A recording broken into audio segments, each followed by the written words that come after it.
Welcome to Sunday morning at First Presbyterian Church. I'm Pastor Dieth, and in response to the events of the amazing resurrection at Easter, it now becomes our job to discern how we respond to the events of Holy Week and Christ being raised from the dead. We are to discern how we are being led to live, to change our lives, to care for others, to welcome others to Christ's table. This is our call and our challenge. Let's do this together. Come on in.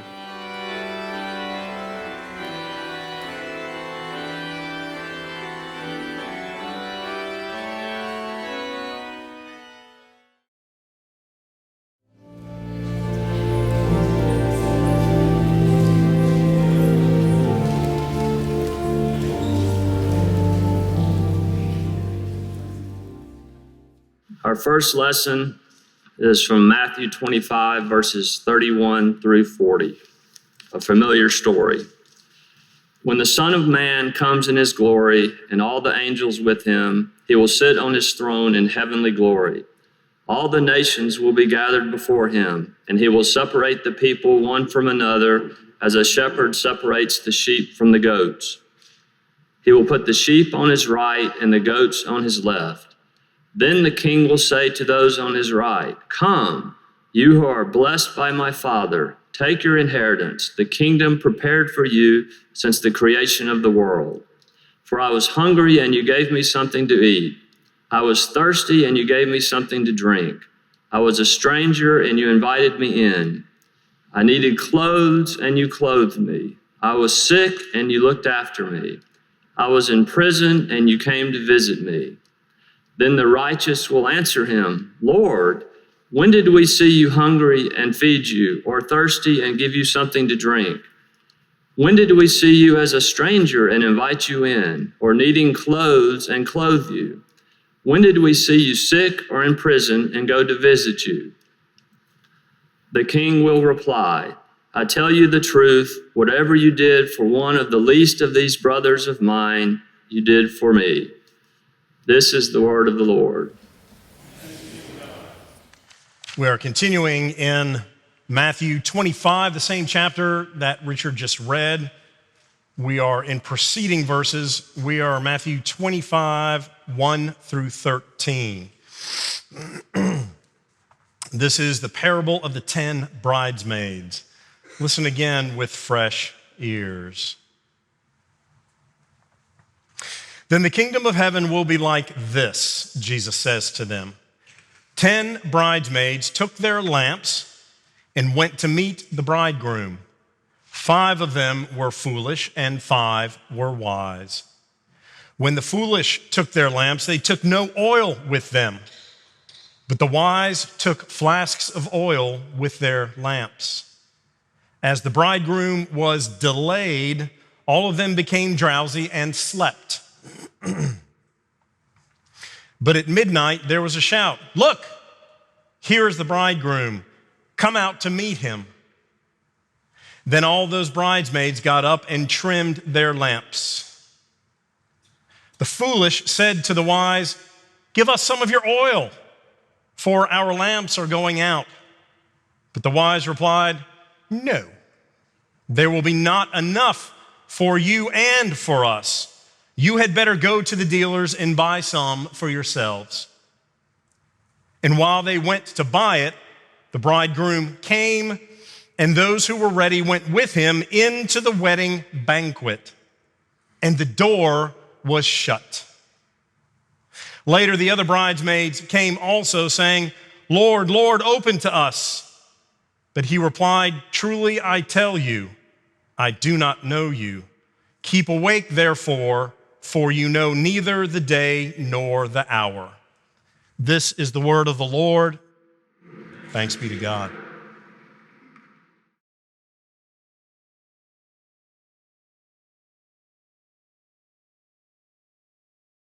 This chapter in Matthew is among one of the most important. We are in Matthew 25. There are only 28 chapters in Matthew. Jesus has already, in chapter 21, come in on the donkey with what we know as Palm Sunday. This is Holy Week, where Jesus is giving the second Sermon on the Mount. If you remember the first one early, Matthew 5 through 7, all of the Beatitudes, all of the wonderful sayings that preface Jesus' ministry.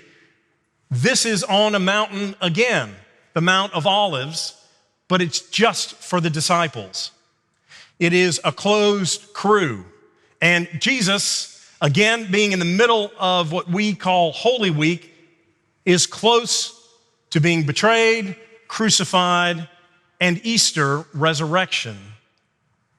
He is telling them what is important to his disciples before this chain of events happen, in which he will go, come back, and then go,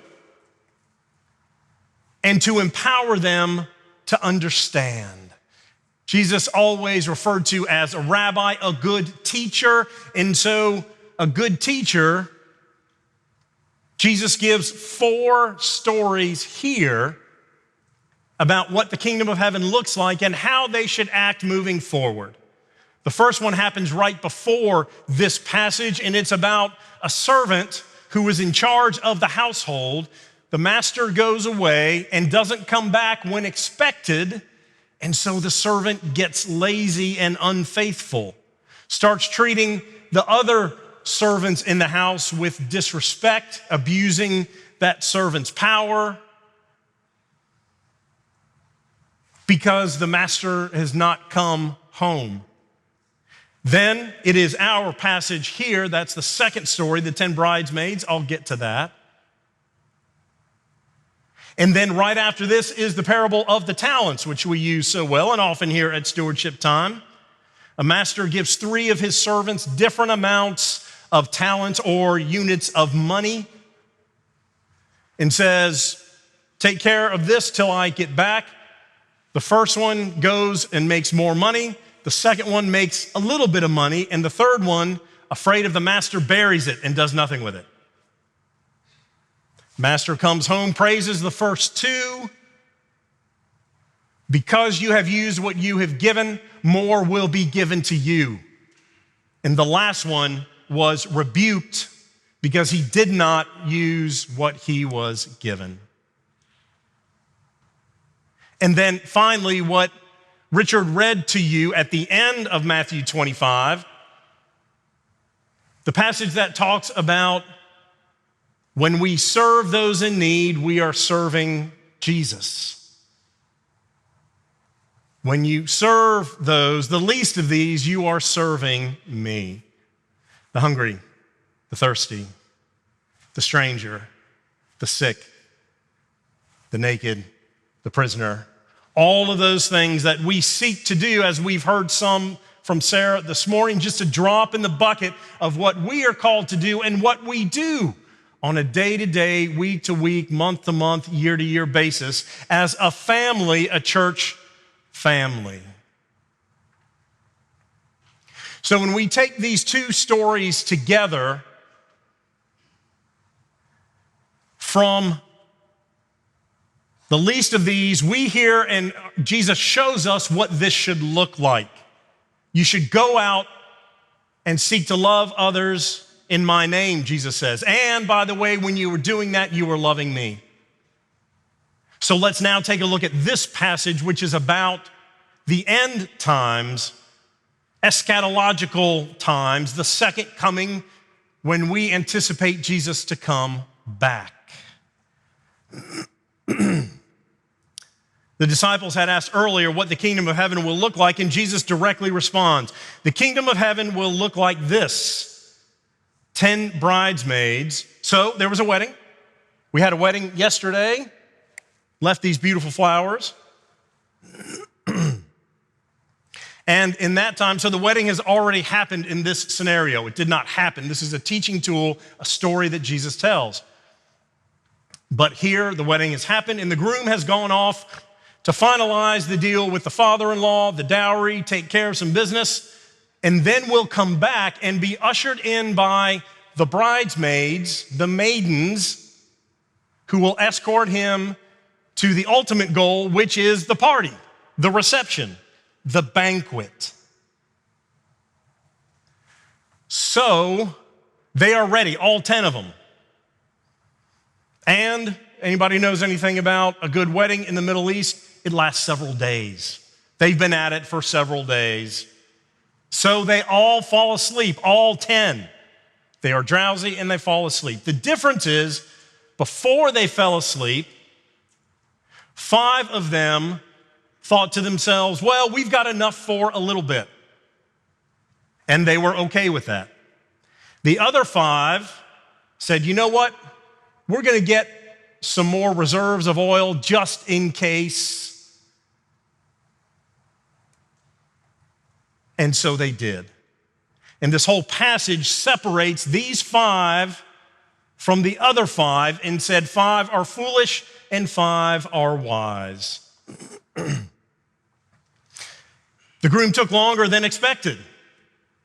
Then eventually, at midnight, the shout was given, here he is, he's here, come out to meet him and let's bring him into the party. So all the bridesmaids got up, trimmed their lamps, which means that they freshly cut the wick, that burnt part off to make sure that the oil goes all the way up, get a nice clean burn. It can mean adjusting the wick so it's at the right level. And the foolish said, uh-oh, he took so long, we are out of juice. We have no oil to light the way. Give us some of your oil, the 5 said to the 5. And they said, no, we can't give any to you because then we won't have any, and no one will be able to light and walk with the groom to the party. So those who had prepared said to those who didn't, you need to go to the marketplace and buy some. At midnight, with no Walmart or Target. Which pretty much makes sure that they will not be present. But they went to buy it. And that's when he came. Those 5 escorted him later, went into the room with the party, the reception, the banquet, and they closed the door. Finally, the others, bringing from wherever they found oil, knocked on the door. Sorry, too late. We are done. And then Jesus reminds us, keep awake, therefore, for you know neither the day nor the hour.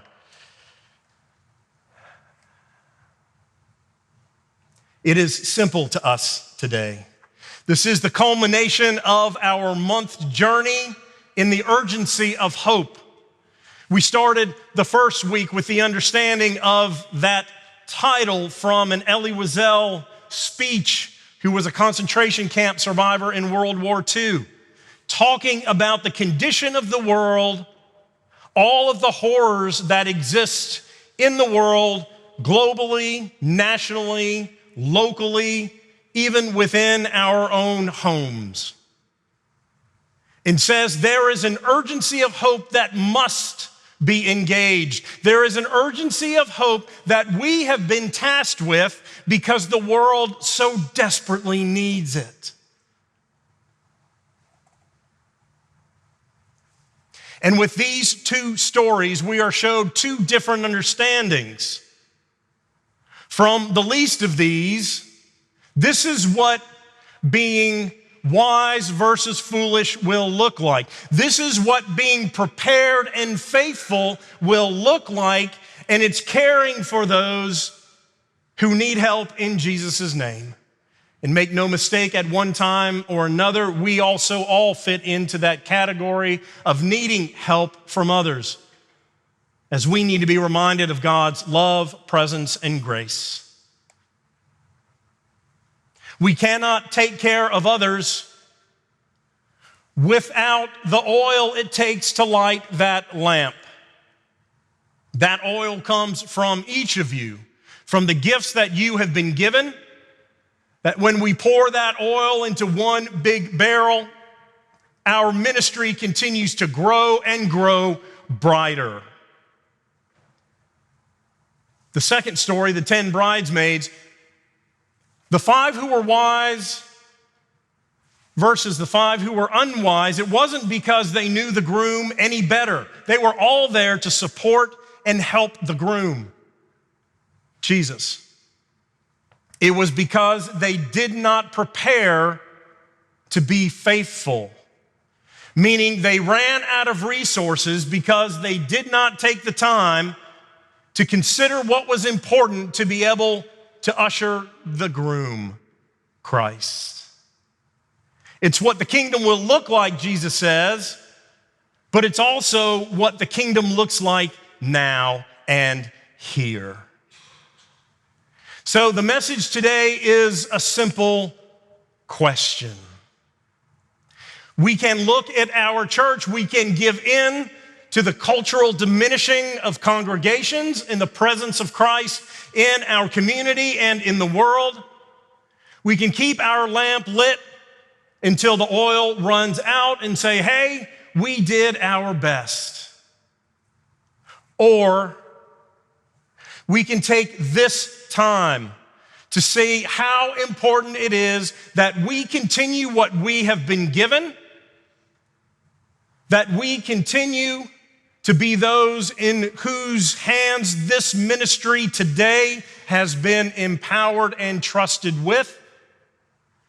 Since 1830, they have poured their oil into this congregation so the light of Christ will burn bright. Whether the light will diminish on our watch is up to us, and up to us today. We cannot do it one at a time. We cannot do it just a few of us. In our giving, 55% of our congregation do not give. 55. It's a bit troubling. But what can we do when we do give? Stewardship is discipleship. Stewardship and discipleship are one. They do not exist without the other. We follow Christ because we've been given the gifts to do so. We live this life for what purpose? To love God and to love one another. The purpose that we are here is diminished, and we lose that meaning, that value, that purpose when we withhold to ourselves, we bury our talents, and we let our oil run out.